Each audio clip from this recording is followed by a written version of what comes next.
जय दादी की दोस्तों। आज मैं आपको बड़ मावस का उज्जमन कैसे किया जाता है, इसको कोई कोई बड़ सावित्री पूजा भी कहते हैं, उसका उज्जमन कैसे किया जाता है इसके बारे में मैं आपको बताऊंगी दोस्तों। तो उसको लिए हम लोगों को जो पहले से तैयारी करनी पड़ती है वो ये है दोस्तों कि हम लोगों को इस व्रत के उज्जमन में एक साड़ी, ब्लाउज लगता है, सुहाग पिटारी एक पूरी लगती है जिसमें पाउच के अंदर सारे सुहाग के सामान डाले हुए रहते वो, और अलग से खुला अगर आपको सुहाग का सामान देना है तो मेहंदी, 14 जंगा मेहंदी का कोन या बिंदी का पत्ता या नैन पॉलिश या काजल, सिंदूर, जो भी आप खुला लेना चाहते हैं वो आपको 14 जंगा अलग से लेना पड़ता है। या आप उस 14 जंगा भी अगर सुहाग पिटारी देने का मन है तो आप एक पाउच के अंदर अलग से भी सुहाग का सारा सामान ले सकते हैं। इस तरह से आपको 15 जगह आपको सुहाग का सामान तैयार करना पड़ता है। और एक साड़ी और एक ब्लाउज ये आपको पहले से ही मंगा कर रख लेना चाहिए। और जो मावस के पहले दिन दोस्तों हम लोगों को मेहंदी लगा लेनी चाहिए, क्योंकि आप उज्जमना कर रहे हैं, इसलिए अगर आप मेहंदी लगा सकती तो बहुत अच्छा है। टाइम नहीं है तो आप सिर्फ नुआ भी कर सकते हैं। और मावस की जो रात होती है उस दिन हम लोगों को किलो या सवा किलो के हिसाब से लाल चना जो होता है वो भिगो कर रख देना चाहिए। और गुड़ उतना मंगा लेते हैं दोस्तों कि पीस के हिसाब में, जैसे छोटा या बड़ा जो भी पीस के हिसाब में 15 पीस के करीब गुड़ का ढेली होना चाहिए। तो आप देख लीजिए आपके स्टेट में जिस तरह से मिलता है, आप गुड़ के जो छोटे छोटे डले होते हैं वो 14 या 15 पीस चढ़ जाए उतना सवा किलो 1.5 किलो आप गुड़ मंगवा लीजिए।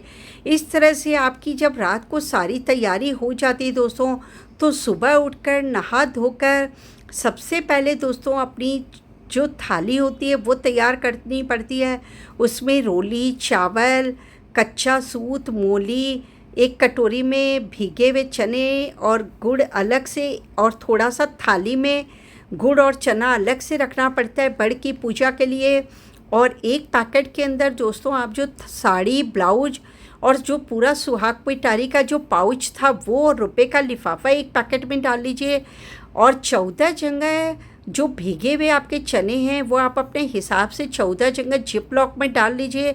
और वो जो गुड़ है वो भी 14 जगह अलग से जिप लॉक में डाल लीजिए। अगर आप एक साथ डालेंगे तो हो सकता है कि आपका गुड़ पानी में भीगे हुए चने की वजह से मेल्ट हो जाए, जिससे वो कोई के यूज़ में आने लायक नहीं रहेगा। और जो भी आपने सुहाग का सामान लाया है वो भी 14 जगह अलग कर दीजिए। और सुहाग पिटारी है 14 जगह, तो वो सब सामान को भी आप एक बड़े मुंह के पैकेट में डाल लीजिए, क्योंकि ये सारा सामान लेकर हम लोग को बड़ के पेड़ के नीचे जाना पड़ता है, वहीं पर ही ये उज्जमन किया जाता है। फिर ये सारा सामान लेकर दोस्तों हम लोग बड़ के पेड़ के जब नीचे जाते हैं तो हम लोगों को अच्छे से तैयार होकर जाना चाहिए। यानी ये सुहाग की पूजा है, इसलिए लाल, पीले, गुलाबी और इस तरह के कलरफुल कपड़े पहनने चाहिए। काले, हरे, नीले कपड़े नहीं पहनने चाहिए दोस्तों बड़ सावित्री की पूजा में। और काजल, बिंदी, सिंदूर, आप अपना गहना जो भी है अच्छे से रेडी होकर जाइए। अगर आपके पास नथ और ओढ़ना है तो आप वो भी ओढ़ लीजिए। अगर कोई कारण से नहीं आपके पास नथ और ओढ़ना तो कोई प्रॉब्लम नहीं दोस्तों, आप लाल, पीली, गुलाबी, लाल, पीली, ऑरेंज कोई भी कलर की चुन्नी ओढ़कर भी जा सकती हैं, मगर सुंदर से तैयार होकर जाना चाहिए बड़ सावित्री की पूजा में। फिर वहाँ पर आप अपनी जो पूजा होती है हर साल वाली वो कर लीजिए बड़ के पेड़ की पूजा करके। और जो अपने लोग फेरी देते हैं कच्चा सूत और मोली से, वो 4 फेरी देने के बाद में दोस्तों, कहानी सुनने के बाद में, और फिर उसके बाद आपका जो उज्जमन होता है वो शुरू होता है। तो सबसे पहले जो साड़ी में जो पैकेट में साड़ी, ब्लाउज और रुपए का लिफाफा और सुहाग पिटारी डाली हुई है उसको आप 2 बार रोली से चिरस दीजिए, 2 बार चावल छोड़ दीजिए, हाथ जोड़कर चुन्नी से हाथ ढककर और उसके ऊपर 4 बार फेर दीजिए, तो वो आपका उजमना का वो साड़ी हो जाएगा। और जो आपने कटोरी में गुड़ और चना हर साल का जो बाना निकालते हैं वो बाना भी दोस्तों आप निकाल लीजिए। उसके बाद में जो पैकेट में आप 14 जगह भीगे हुए चने, गुड़ और जो सुहाग का सामान लाई थी उनके ऊपर भी 2 बार रोली से चिरस दीजिए, 2 बार चावल छोड़ दीजिए और हाथ जोड़ के अपनी चुन्नी से उस पर भी 4 बार हाथ फेर दीजिए दोस्तों सर ढक के, और इस तरह से आपका ये उज्जवल हो गया। उसके बाद क्या होता है दोस्तों, वो जो कटोरी का जो बाना होता है और जो साड़ी ब्लाउज है वो तो आपको घर लेकर आना कंपलसरी होता है, क्योंकि वो आप अपनी सास को देंगे, या फिर सास नहीं है कोई कारण से तो आप अपनी बहन बेटी को या जिस भी सुहागन औरत को आपका मन हो उसको आप दे सकते हैं। और वो जो 14 जंगा आपने किए थे सुहाग पिटारी और बाना, उसको आपका मन है तो आप घर लेकर आ सकती हैं। तो आप अपनी बहन बेटियों को, बहुओं को, अड़ोस पड़ोस में सुहागन औरतों को या अपने फ्रेंड सर्कल को, जिसको भी आप बांटना चाहे बांट दें। और अगर आपको घर लाने का मन नहीं है तो वहीं पर ही जो सुहागन औरतें हैं उनको आप उसको वितरित कर सकती हैं।